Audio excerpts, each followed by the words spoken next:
Oh meu Deus, Brian.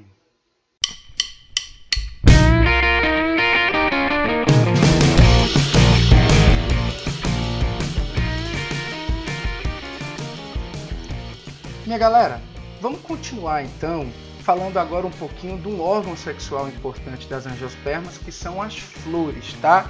Pela presença de flores, que são estruturas reprodutoras visíveis, desenvolvidas, as angiospermas fazem parte do grupo das fanerógamas.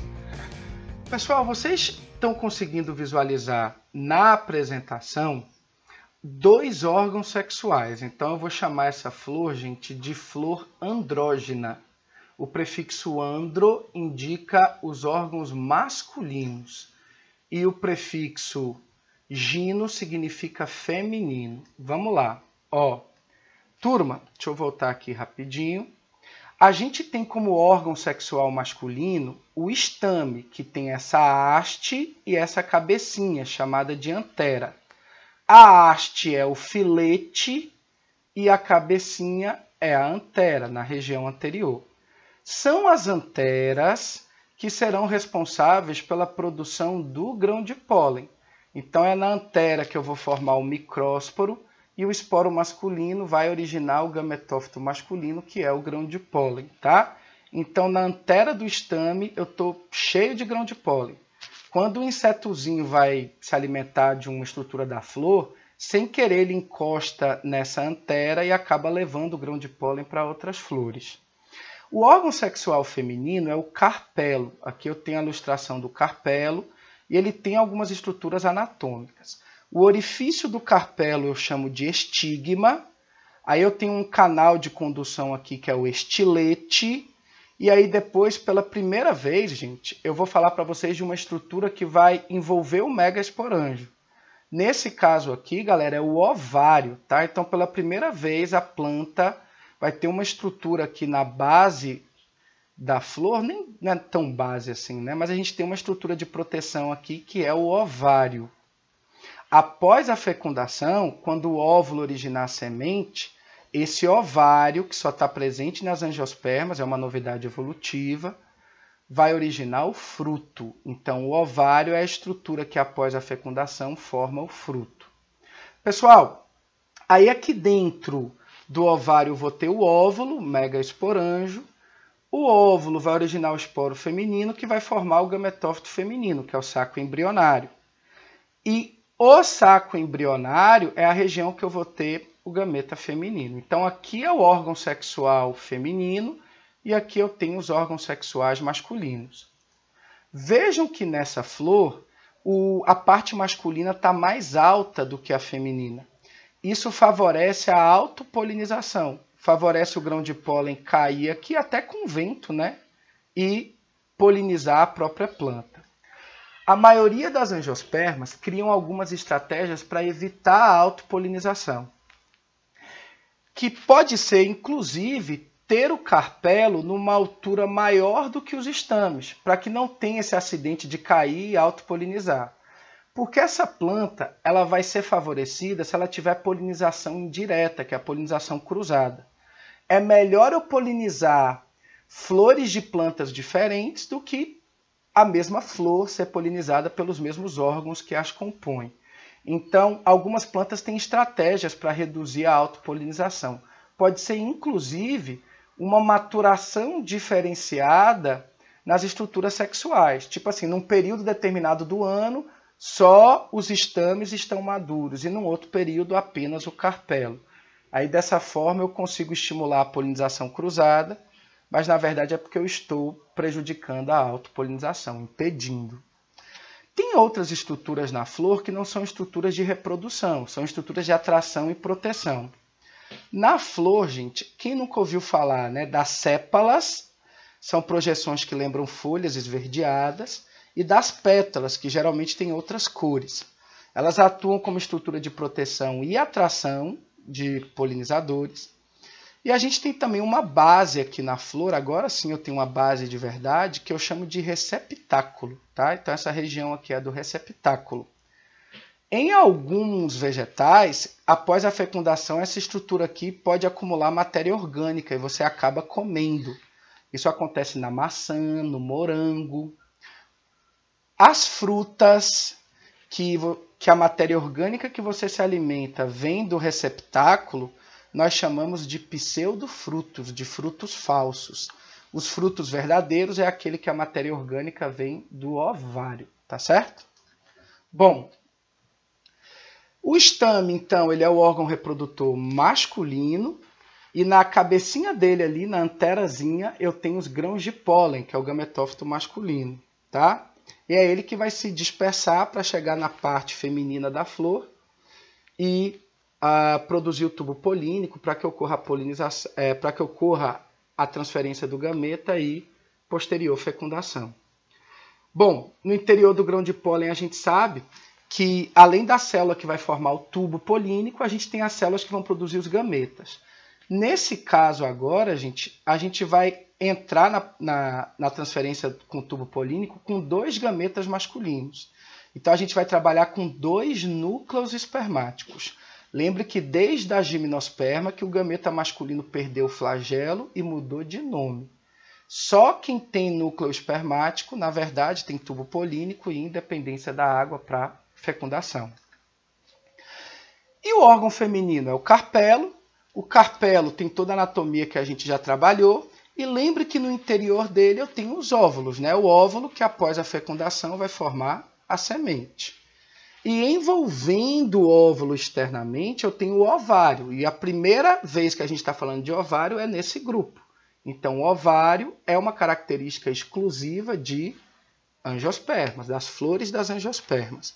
Dentro do óvulo a gente vai ter o gametófito feminino, que é o saco embrionário. E esse saco embrionário, em algum momento, vai produzir o gameta feminino, que é a oosfera. O gameta feminino continua com o mesmo nome desde briófita até angiosperma. Bom, aí aqui a gente vai falar um pouquinho da reprodução, tá? De forma mais detalhada. A reprodução das angiospermas agora é algo que é um pouquinho confuso. Vou pedir para vocês assistirem com calma, pausar o vídeo, anotar as informações mais importantes. Então a gente não precisa correr nessa parte do vídeo, que talvez seja o recorte dentro de angiosperma que tenha um maior grau de complexidade. Então vamos lá, gente. Ó. Prestem atenção. É importante eu ressaltar para vocês que aqui eu tenho uma flor em que ocorre um predomínio de estames. Olha o tanto de órgãos masculinos e apenas um carpelo, um órgão feminino. Após essa reprodução, essa fecundação, provavelmente a gente vai ter um fruto que tem uma semente só, porque veio de uma flor com um único ovário, óvulo, um único gametófito feminino. Agora, podem existir flores também com vários carpelos, isso pode acontecer. Então, vamos lá, gente. Ó. Eu vou pegar aqui essa região, que é a região que envolve o óvulo, tá? O óvulo é o megaesporângio. Então, aqui eu tenho o óvulo. Como todo megaesporângio, ele vai originar o megásporo, que é o esporo feminino. Então, a célula que vai formar o esporo feminino eu chamo de célula-mãe do megásporo. E aí, ela por meiose vai formar 4 células haploides. Lembrando que o óvulo ele é diploide, porque ele faz parte do esporófito. E dos 4 esporos femininos, 3 vão degenerar e apenas um será o funcional. Esse megásporo funcional, ele vai amadurecer, vai se multiplicar por mitose, vai sofrer 3 divisões mitóticas. Uma célula originando 2, 2 originando 4 e 4 originando 8. Essas 8 células agora, elas terão nomes distintos. Eu vou ter 3 células aqui na região superior do gametófito feminino, que eu vou chamar de antípodas. Essas células vão se degenerar. Essas outras 2 células meio laranja amarelada embaixo, eu vou chamar, gente, essas células de sinérgides. Também vão se degenerar. Essas 5 células que vão se degenerar, antípodas e sinérgides, elas vão participar da formação do endosperma, que é o alimento, o nutriente da semente. Gente, aí aqui a gente tem 3 células esverdeadas, né? A gente tem 2 núcleos polares e a gente tem uma oosfera, que é o gameta feminino. Bora ver o que vai acontecer com isso. Lembrando que esse espaço aqui agora já é o gametófito feminino, o saco embrionário. Então, imagine que o grão de pólen, em uma polinização por um animal, chegou até o estigma do carpelo, aquele orifíciozinho. É aqui que a célula do tubo do grão de pólen, por mitose, vai produzir o tubo polínico. Lembre que esse tubo polínico ele contém células haploides, porque todo gametófito é haploide. Então, o tubo polínico vai fazer essa curvinha que lembra um sifão. Essas plantas, então, são chamadas de sifonogâmicas. E a gente vai transferir agora 2 gametas masculinos para dentro do gametófito feminino. Pessoal, o primeiro gameta masculino, que é o primeiro núcleo espermático, ele vai fecundar os 2 núcleos polares e ele vai formar, gente, o que a gente chama de endosperma triploide. Ó. Então, junto com aquele material das células que se denegriram, a gente se degeneraram, desculpa, a gente vai formar esse tecido nutritivo. Como envolveram 3 células haploides, uma fusão do núcleo dessas 3, o endosperma nas angiospermas ele é triploide, ele é 3N, tá? Bom, e ele tem mais nutrientes do que na gímeno. O gameta feminino vai ser fecundado pelo outro anterozoide. Então, gente, só para não confundir, às vezes a gente até fala o nome de espermatozoide como se fosse animal, e acabei falando aqui anterozoide. Não é nem anterozoide nem espermatozoide. Esses gametas agora são chamados de núcleo espermático. Então, o segundo núcleo espermático ele vem, fecunda a osfera e vai formar o zigoto diploide. O zigoto germina originando o embrião, e aí a gente já vai começar a ter a diferenciação do embrião em radícula, que é a região que vai formar a raiz, nos cotilédones, que vão formar as folhas, e por aí vai. Turma, após essa fecundação, o óvulo vai se desenvolver e vai formar a semente. Aqui eu tenho 2 cotilédones, uma dicotiledônia. Então, após a fecundação, o óvulo desenvolveu em semente e o ovário da flor se acumulou matéria orgânica e se desenvolveu em fruto. Se a semente é o óvulo desenvolvido, o ovário nada mais é do que... Desculpa, o fruto nada mais é do que o ovário desenvolvido. E ambos se desenvolvem após a fecundação. Depois eu vou explicar para vocês em outros momentos alguns hormônios que influenciam esse amadurecimento, tá? Existe um hormônio que, mesmo não tendo fecundação, quando ele está em grande quantidade na planta, o ovário se desenvolve em fruto. É então um hormônio que estimula a partenocarpia, que é quando eu formo um fruto sem ter fecundação, eu vou ter um fruto sem semente. Muitos agricultores utilizam a pulverização com esses hormônios nas plantações para que formem frutos sem semente e que tenham maior valor comercial. Quem nunca comeu uva sem caroço, né? Então, é um pouquinho mais cara do que a outra, porque tem um custo com esse hormônio. Bom, galera, vamos seguir. Vamos definir, então, porque eu falei muita coisa e faltou as definições, até para vocês pausarem e anotarem, tá? Eu tenho 3 grandes etapas na reprodução. A primeira delas é a transferência do grão de pólen de uma parte masculina para uma parte feminina, a gente chama isso de polinização, e ela sempre vai sair da antera do estame para o estigma do carpelo. Aqui eu tenho um exemplo, gente, de uma autopolinização, uma polinização direta. Eu estou tendo estames liberando grão de pólen que vão polinizar a mesma flor. E aqui eu tenho a polinização indireta. Bom, a história evolutiva meio que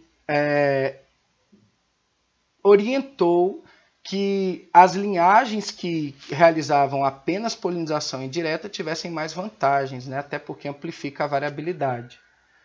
Lembrando que cada caso é um caso. Eu posso ter algumas plantas que são favorecidas por terem autopolinização. Depende muito do ambiente em que elas estão sendo selecionadas. Bom, quando eu tenho então a polinização entre flores diferentes, a gente vai chamar isso de polinização cruzada ou polinização indireta. Bom, a segunda etapa, gente, é a formação do tubo polínico para transferir o gameta na ausência de água. E é importante ressaltar para vocês que ele cai ali no saco embrionário no estigma, eu vou ter o estigma do carpelo, né? E aí ele começa a desenvolver o tubo polínico até chegar no interior do gametófito, né? Então ele chega no carpelo, aí desenvolve o tubo polínico até chegar no interior do gametófito feminino, que é o saco embrionário. E a última etapa, gente, eu vou detalhar agora com vocês, que é a dupla fecundação. Na dupla fecundação, a gente já vai ter uma que vocês conhecem, que é a fecundação do gameta masculino com o feminino. Então eu vou pegar um primeiro núcleo espermático e vou fecundar com a oosfera, vou formar o zigoto diploide, que vai formar o embrião. Só que tem aquele segundo núcleo espermático, o segundo gameta masculino, que vai fecundar os dois núcleos polares, que também são haploides. Então eu vou juntar 3 células haploides formando um endosperma triploide, que é um tecido nutritivo. Gimnosperma já tinha endosperma, só que o endosperma dela era haploide. Então a presença de endosperma não é uma aquisição evolutiva das angiospermas, mas a presença de um angiosperma triploide, aí sim. Galera, o que a gente já viu de novidade evolutiva para angiosperma? Cuidado para a gente não esquecer. A gente já viu que as angiospermas têm frutos, que é oriundos do ovário. Essa é uma novidade evolutiva. A gente viu também que elas apresentam dupla fecundação. Então, olha só. A gente está falando de flor, que é a estrutura atrativa. A gente está falando do ovário, que vai originar o fruto, que também é atrativo. E a gente está falando da dupla fecundação, formando um tecido nutritivo para o embrião na semente, que ele tem um teor maior de nutrientes do que aqueles haploides. Geralmente, quando a gente aumenta a haploidia de algumas células, a gente aumenta a produção de alguns componentes, tá? Isso está muito relacionado também. Com planta, então, tem plantas poliploides que formam frutos gigantescos. Bom, galera, tranquilidade. Vamos nessa? O que a gente vai trabalhar agora? Queria mostrar para vocês o ciclo de vida das angiospermas. Deixa eu ampliar a apresentação, que eu vou precisar de todos os detalhes nesse momento. Então, eu estou olhando para uma angiosperma, eu estou olhando para a raiz, caule, folha, flores, sementes e frutos, tá? Então, eu estou olhando para o seu esporófito diploide.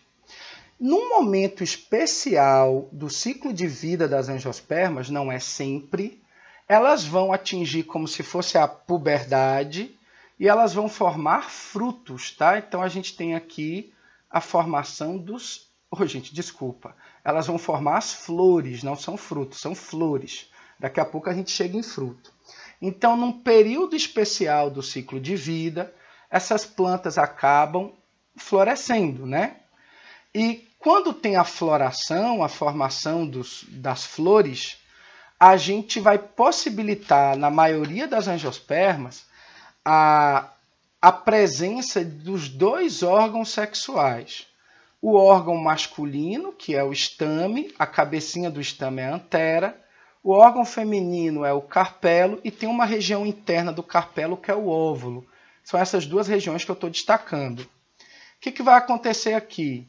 A gente vai ter a meiose, formação do esporo masculino. O esporo masculino ele vai germinar e quando ele germinar, ele vai originar o gametófito masculino, que é o grão de pólen.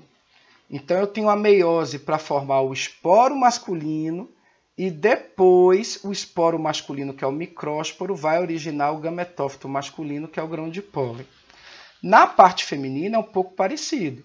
A meiose vai originar o megásporo e o megásporo vai originar o gametófito feminino, que é o saco embrionário. Ok? E aí dentro dos gametófitos eu vou ter as regiões que vão produzir os gametas. Aí imagine a polinização, formação do tubo polínico, ó, o tubo polínico atravessando o estigma, né? A gente tem aí o filete do carpelo. Aí ele faz aquela curvinha que parece um sifão e ele entra no gametófito feminino, que é o saco embrionário. Lá, gente, a gente vai ter o quê? Duas fecundações. O primeiro gameta masculino vai formar o zigoto diploide, fecundando a oosfera, e o segundo gameta masculino vai fecundar dois núcleos polares também haploides, formando o endosperma triploide. E aí, galera, nesse momento, após a dupla fecundação, o óvulo, que é esse mega esporângio que está envolvendo o gametófito feminino, ele vai se desenvolver formando a semente. E o ovário, que é uma região da flor, vai acumular matéria orgânica, se desenvolver, formando o fruto. Galera, uma planta com fruto, ela tem semente, é tipo uma mulher grávida. E o fruto ele é atrativo em várias plantas porque isso atrai animais que vão dispersar a semente. Chega um momento da maturação do fruto, e aí também tem uma regulação hormonal, que esse fruto ele vai cair, ele cai no solo, expõe a semente germina, originando uma nova angiosperma, uma nova planta. Esse é o ciclo das angiospermas. Só tome cuidado, gente, porque isso é mais ou menos a cara do Enem. O fruto não só é uma estrutura de proteção para a semente, mas principalmente de dispersão. Porque como o fruto tem matéria orgânica, ele atrai animais que vão dispersar a semente. E isso é muito bom para a angiosperma chegar em locais que ela não conseguiria chegar, porque ela não consegue se deslocar sozinha, né? Então essas relações aí de atração, que permite a dispersão do pólen, a dispersão da semente, foi importantíssima para o sucesso evolutivo desse grupo. Bom, galera, tranquilo. Vamos falar um pouquinho agora da anatomia da flor, tá? Em alguns livros didáticos, quem estiver estudando com material específico, pode ter um capítulo especial para falar desses órgãos, para falar de semente, para falar de flor, para falar de fruto. Eu já estou aproveitando que eu estou falando de angiosperma e já vou seguir o embalo. Vou falar de flor e de fruto para vocês, tá? E um pouquinho de semente. Mas não esqueçam que depois a gente vai ter aula de organologia de raiz, de caule, etc. Até de tecidos e de fisiologia vegetal. Então, bora falar um pouquinho da anatomia de uma flor, tá? A flor completa ela é formada por estruturas de diferentes funções. A gente tem o pedúnculo, que é a haste da flor, tem um tecido nesse pedúnculo que é o colênquima, é um tecido que sustenta, mas ele é flexível, é tipo a nossa cartilagem. Acima do pedúnculo eu tenho a base da flor, que é o receptáculo, e aí eu começo a ter as peças florais, né, que eu vou chamar de verticilos, tanto o conjunto de sépalas quanto de pétalas. Somente o conjunto de pétalas eu chamo de corola. As pétalas muitas vezes têm outras cores, elas são atrativas para muitos animais. E as sépalas, o conjunto delas eu chamo de cálice. Então isso aqui é um pouquinho de anatomia. E os órgãos reprodutores? Esses a gente já estudou, né? Os estames, o conjunto de estames numa flor eu chamo de androceu, olha o prefixo andro de masculino. E o carpelo, que é o órgão feminino, o conjunto de carpelos numa flor eu chamo de gineceu. Gino, prefixo feminino. Por isso que andrógeno envolve os dois sexos, andro masculino, gino feminino. Aqui eu estou comparando com vocês duas flores, tá? Então poderia cobrar uma questão de evolução, mas não esqueçam que tem uma flor que tem uma melhor adaptação, geralmente, à maioria dos ambientes, que é essa flor aqui. Porque nesse caso, gente, primeiro, essa flor tem vários carpelos, então ela vai formar frutos com várias sementes, tá? E quanto mais semente, mais embrião, maior germinação, mais indivíduos são formados. Uma outra coisa, gente, é a anatomia dela. Os carpelos ficam numa altura acima dos estames. Então, como eu tenho o gineceu mais em cima, o androceu não consegue transferir grão de pólen aqui para cima, né? Só se for um animal que for passar aqui e levar. Mas a gente consegue, com essa estratégia, reduzir muito a autopolinização, a polinização direta. Já essa planta aqui não, geralmente ela vai ser muito polinizada, muito pela ação do vento, por autopolinização, já que o gineceu dela, o carpelo, está abaixo, numa altura abaixo dos estames. Beleza, meu povo? Então, o tipo de fruto também tem relação do tipo de flor que eu tenho. Bora falar do fruto, então? O fruto nada mais é do que uma estrutura da flor, que é o ovário, que se desenvolve após a fecundação. Gimnosperma não tem fruto porque não tem ovário no estróbilo dela. Então, assim como uma flor, após a fecundação, forma um fruto, se eu tiver um ramo de flores, que é uma inflorescência, após a fecundação eu vou formar uma infrutescência. E às vezes vocês estão comendo vários frutos e não sabem disso. Por exemplo, a framboesa, as amoras, elas têm vários frutozinhos unidos, então ela é uma infrutescência. Cada gomozinho desse era como se fosse um fruto diferente.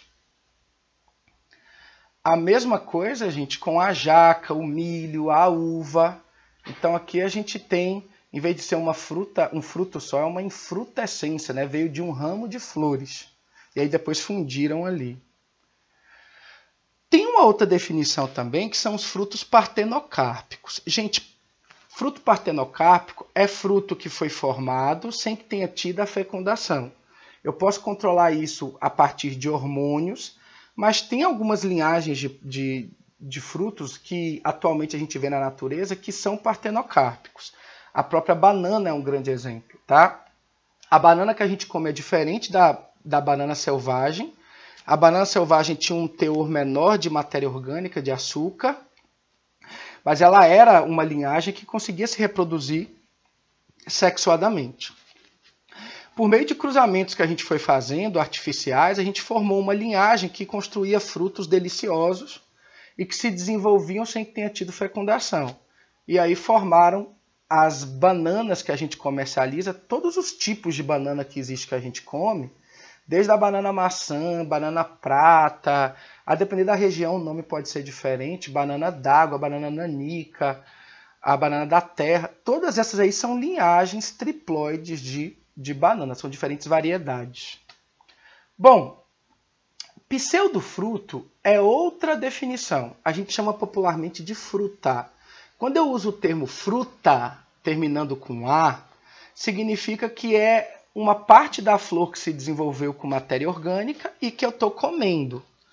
Agora, se essa parte da flor não for o ovário, ele vai ser essa fruta será um fruto falso, tá? Um pseudofruto.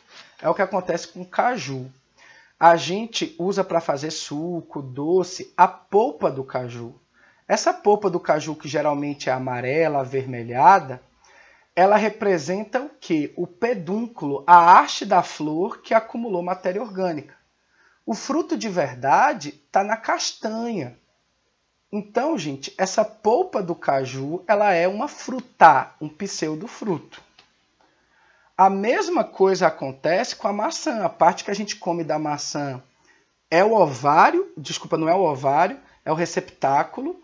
E o fruto de verdade é aquilo que você acha que é a semente, que é uns carocinhos pretos ali. É um fruto, é uma casquinha, tá? E a semente está dentro. Com morango a mesma coisa, a parte comestível é o receptáculo desenvolvido. Então, nem todo fruto, que é uma definição de fruto verdadeiro, que vem do ovário, será nem toda fruta será um fruto. Para ser fruto tem que vir do ovário. Se vier do receptáculo, do pedúnculo, aí eu vou ter uma fruta, um pseudofruto, tá? Outros exemplos, pera, amora, abacaxi, figo, pinha, tudo isso aí são exemplos de frutos falsos, de frutas, de pseudofrutos. Cuidado para não confundir as pinhas. Aqui eu estou falando do fruto pinha, que algumas regiões do país chama de conde também, de ata. E aí cuidado para não confundir com a pinha do pinheiro, que aquilo ali não é fruto não, até porque gimnosperma não tem fruto. Anatomia do fruto, tá? Eu tenho algumas partes importantes. A casquinha do fruto, o tegumento dele é o epicarpo. A parte que geralmente acumula matéria orgânica e a gente se alimenta é o mesocarpo. E eu tenho uma membranazinha interna que fica entre a semente e o mesocarpo, que é o endocarpo.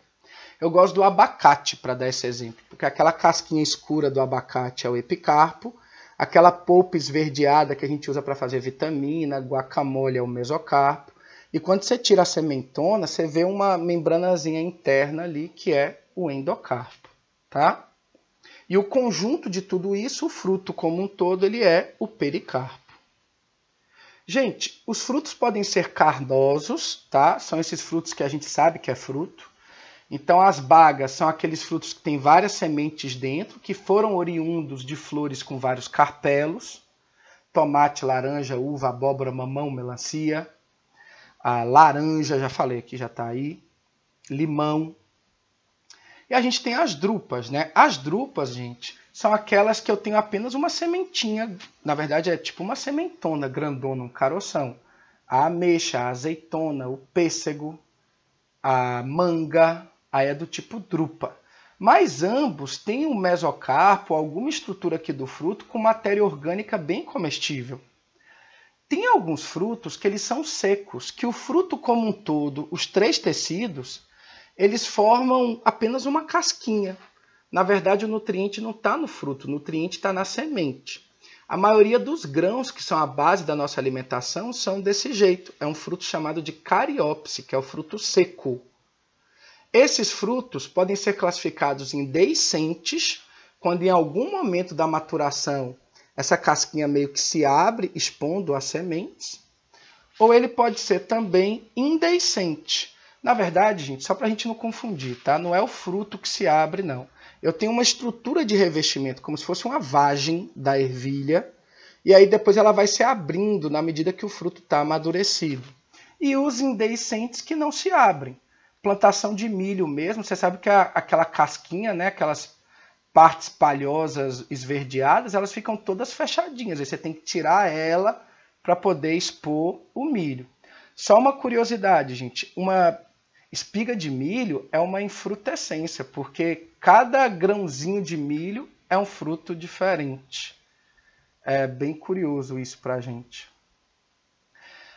Turma, olham aqui, né, as monocotiledôneas, que na verdade, geralmente elas têm frutos secos indeiscentes, que não se abrem quando estão maduros a cobertura. Já as dicotiledôneas, quando formam frutos secos, formam frutos que se abrem.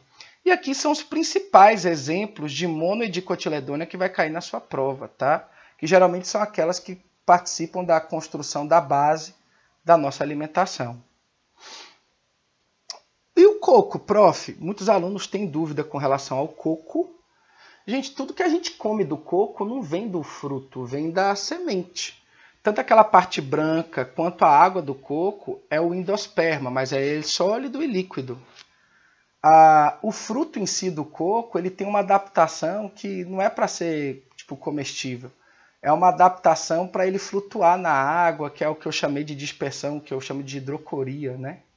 Então, algumas angiospermas fizeram isso.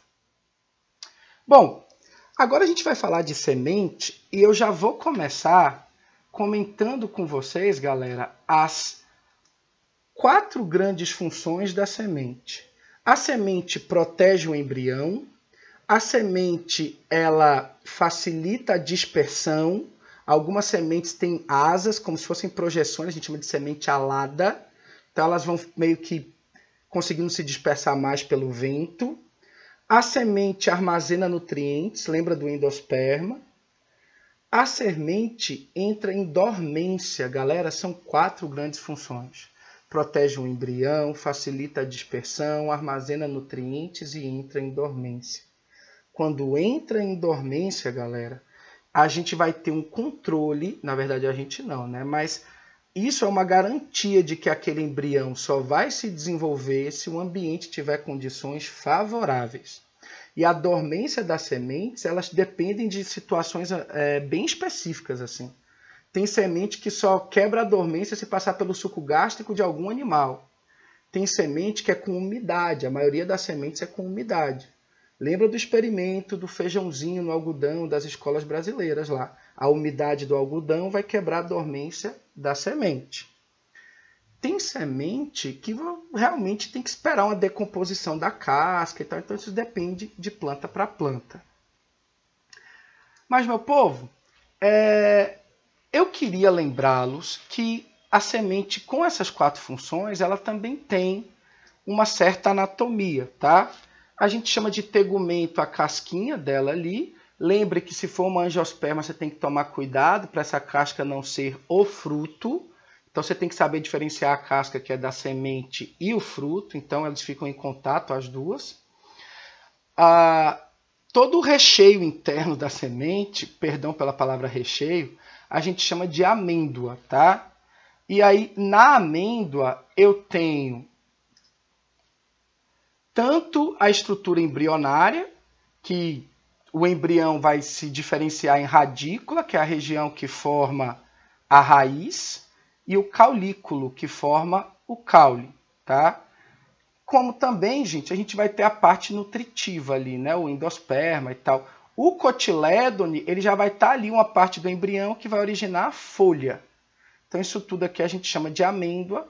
Popularmente a gente chama de amêndoa a um tipo de castanha, né? Então a gente acostumou a fazer isso, mas na verdade toda semente vai ter sua amêndoa em si, que é aquela parte interna que tem o embrião e os tecidos nutritivos. Minha galera, estamos chegando no final dessa aula e eu queria agradecer vocês, gente, demais da conta, viu?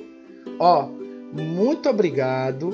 A gente está meio que finalizando a parte de grupos vegetais. Lembrando que depois de angiosperma, eu ainda dei um plus falando de flor, de fruto, de semente.